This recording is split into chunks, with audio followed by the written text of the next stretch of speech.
Sa muli po, magandang hapon sa kanilang lahat. Good afternoon.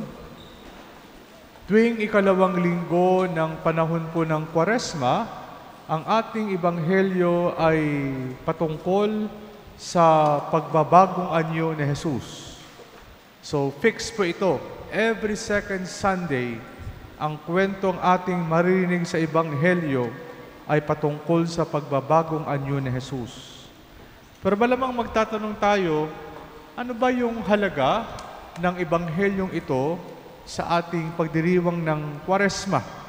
Tandaan po natin, ang piyesta ng Transfiguration ay August 6, kung di ako nagkakamali. So, why the story of Transfiguration amidst our Lenten journey? Ano po yung halaga nito? Dalawang bagay po. Unang-una, upang palakasin ang loob ni Jesus. Ang tagpong ito po, mga kapatid, ang magbibigay ng kasiguraduhan kay Jesus sa presensya ng kanyang Ama, ano man ang mangyari sa kanya. Tandaan po natin, si Jesus ay totoong Diyos at siya rin ay totoong tao. At bilang totoong tao, pag pinag-uusapan ng iyong kamatayan, kung alam mo ang mangyayari sa iyo in the future, na ikaw ay mamamatay sa kamay ng iyong mga kaaway at maghihirap, ang tanong, hindi ka ba matatakot? Nandun po yung takot. At sabi po dun sa Ebanghelyo, mahalaga po ito. Sabi doon, pinag-usapan ni Moises at ni Elias kasama si Jesus ang nalalapit na pagpanaw niya na magaganap sa Jerusalem. In a way, pinaghahandaan ni Jesus yung kanyang sasapitin. At tsak po ako, may takot na dala yun sa kanya. So the presence of the prophets of the Old Testament, Elijah and Moses, they gave the assurance to Jesus that the Father will be with him. At tsak po ako, nag-iwan po ito ng marka sa puso ni Jesus na panghuhugutan niya ng lakas ng loob. Pag dumating na po ang panahon na siya ay maghihirap hanggang siya ay mamamatay. So una, ang palakasin ang kalooban ni Jesus. Pangalawa, ang palakasin din po ang kalooban ng kanyang mga alagad. Represented by the three disciples mentioned in the Gospel. Si San Juan, si Santiago at si Pedro. Kung atin pong maalala, before this Gospel event, doon po sa Caesarea Philippi, nagtanong po si Jesus sa kanyang mga alagad. Anong tanong niya? Who do people say that I am? Naalala niyo yun? Ang tanong niya, sino ba ako? Sa pagkakakilala ng mga tao. Sabi ng ilan, kayo po si Elias. Sabi ng ilan, kayo po ay isa sa mga propetang nabuhay sa lumang tipan. Pero tuminding si Pedro at nagsalita. Ano sabi niya? Pero kayo po, kayo ang Mesiyas, kayo po ang Kristo. After this event, nagbigay po ng babala si Jesus sa kanila na bilang Mesiyas, siya ay magbabata ng hirap, siya ay mamamatay sa kamay ng kanyang mga kaaway. Anong sagot ni Pedro doon? Anong sinabi ni Pedro? Ano sabi niya? Lumayo ka. Hindi, ang sabi niya, Panginoon, hindi ako papayag na mangyari ito sa inyo. At anong sagot ni Pedro, ni Jesus? Lumayo ka sa akin, Satanas. Sapagkat ang pag-iisip mo ay sa tao at hindi sa Diyos. Ngayon ang tanong, saan ba nanggaling yung sinabi ni Pedro? Malamang po nanggaling yung kanyang sinabi doon po sa kakitirin ng kanyang isip dahil hindi niya maubos maisip paano ang Mesiyas na magliligtas sa kanila sa kamay ng kanilang mga kaaway ay siyang parehong Mesiyas na nagsasabi ngayon na siya ay mamamatay, na siya ay mahihirapan sa kamay ng kanilang mga kaaway. So Peter could not reconcile These two things mentioned by Jesus. Yes, He is the Messiah, pero bilang Mesiyas, paano niya gagampanan ng kanyang tungkulin kung gayong sinasabi na siya ay matatalo ng kanyang mga kaaway? In short, parang tinatanong ni Pedro, anong klase kang Mesiyas kung matatalo ka rin naman ng ating mga kaaway? This event, my dear friends, this event will be an occasion for the Father to confirm what Jesus just said, that He is indeed the Messiah. And from there, they will realize the real nature of His Messiahship.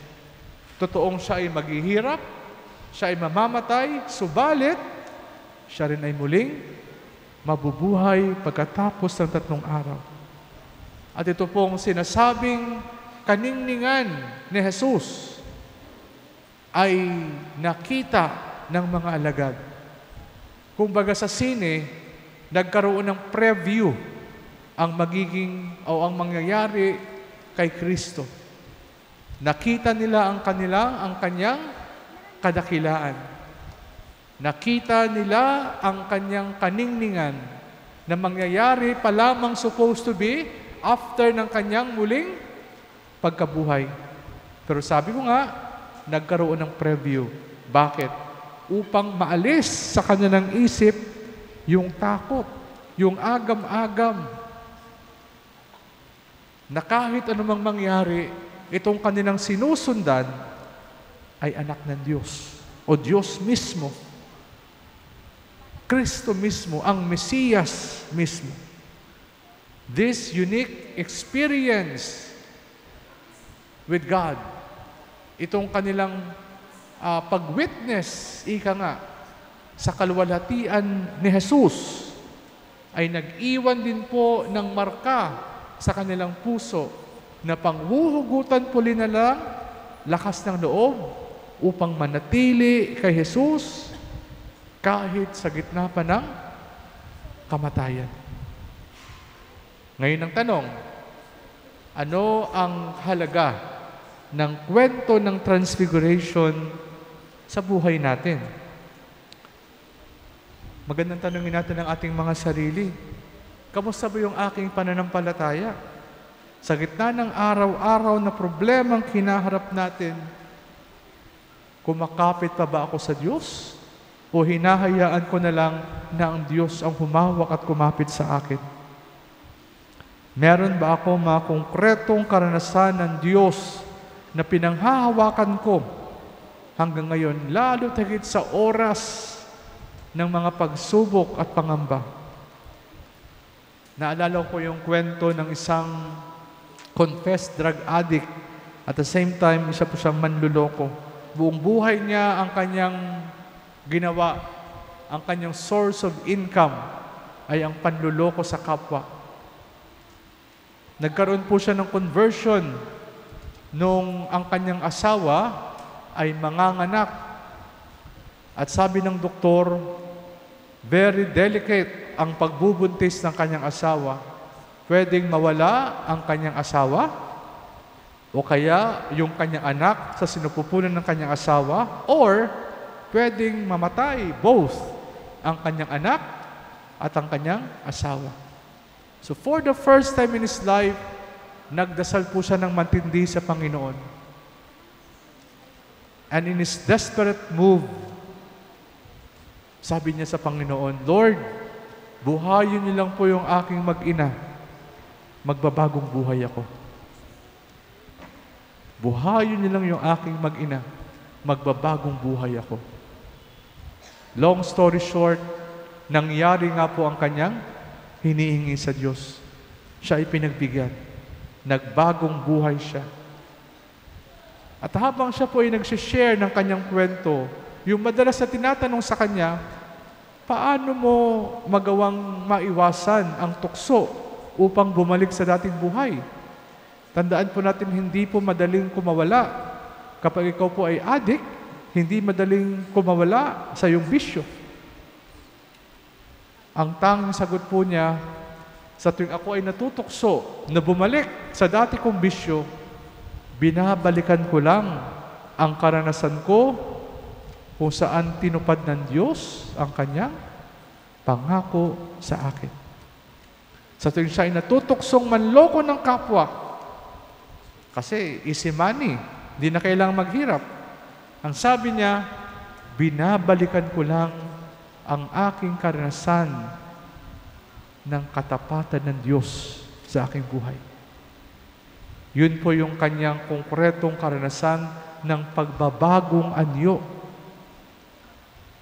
May pinanghahawakan siyang konkretong karanasan kung saan pinanguhugutan po niya ng lakas, ng pag-asa, sa gitna ng mga pagsubok, sa gitna ng mga tukso na kinakaharap mo. Mga kapatid, sigurado pa ako ang bawat isa sa atin may kanya-kanyang kwento rin po ng katapatan ng Panginoon. Itong mga kwentong ito ang siyang pinanghuhugutan po natin ng lakas at inspirasyon. And these stories help us move on despite all the difficulties and trials of life. Itong mga karanasang ito ang tumutulak po sa atin na mapunta ng simbahan para magsimba. Kahit alam po natin na pag-uwi natin sa ating mga tahanan, parehong problema ang ating haharapin. Itong mga karanasang ito ng pagmamahal at katapatan ng Diyos ang siyang patuloy na humihila sa atin. Pabalik po sa Panginoon, kahit paulit-ulit po tayong nadadapa sa ating mga pagkakasala. Mga kapatid, ngayon po tayo ay iniimbitahan ng Panginoon. We are invited to recall this unique religious experience. Like the 3 disciples, they were never afraid of loving and serving others. Despite the persecutions and hardship, they knew everything they did for God was worth dying for. Bakit? Sabi ko nga, kung sa sine, may preview sila ng kaluwalhatiang nag-aantay sa kanila at kay Jesus. In the same way, we need to remember and relish our unique experience of God. Ano ba yung relish sa Tagalog? Namnamin. Bakit? Dahil sa pagnanamnam ng karanasan kasama ang Diyos, we create memories. Kumbaga, para tayo nagsusulat ng alaala sa ating mga puso na pwede nating balikan kapag wala na po tayong mapanghahawakan dahil po sa mga dagok at problema sa buhay. Another invitation for us is to create more memories of personal encounters with the Lord. Alam po ninyo, araw-araw, marami pong mga mumunting milagrong nangyayari. Mga interventions ng Diyos sa ating buhay na madalas lumalagpas lang. Ngayon, naalala natin, after 1 to 2 days, hindi na po natin maalala. Bakit? Kasi hindi po natin dinadala sa dasal. In short, hindi natin ninanamnam ang mga karanasang ito. Kaya mabadalas pong ito ay mawala. As we create memories of encounters, religious encounters with God, tayo po'y inaanyayahan, namnamin natin ang mga ito. Mas maraming karanasan ng kabutihan ng Diyos, mas marami tayong panghahawakang alaala ng kanyang pag-ibig at katapatan, lalo't higit sa panahon ng krisis ng pananampalataya. Mga kapatid, ngayong panahon po ng Kwaresma, pagdasal natin ang biyaya ng pag-alaala, the grace of remembering, the grace of memory.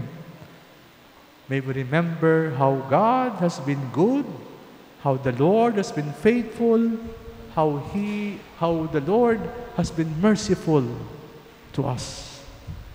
Pagdasal po natin ang biyaya na sana po makalikha pa tayo. Makalikha po tayo ng makabuluhang alaala kasama ng ating Panginoon. Ang mga ito po ang panghahawakan natin sa gitna po ng mga krisis ng pananampalataya na susubok po sa ating pananatili sa Panginoon. Amen.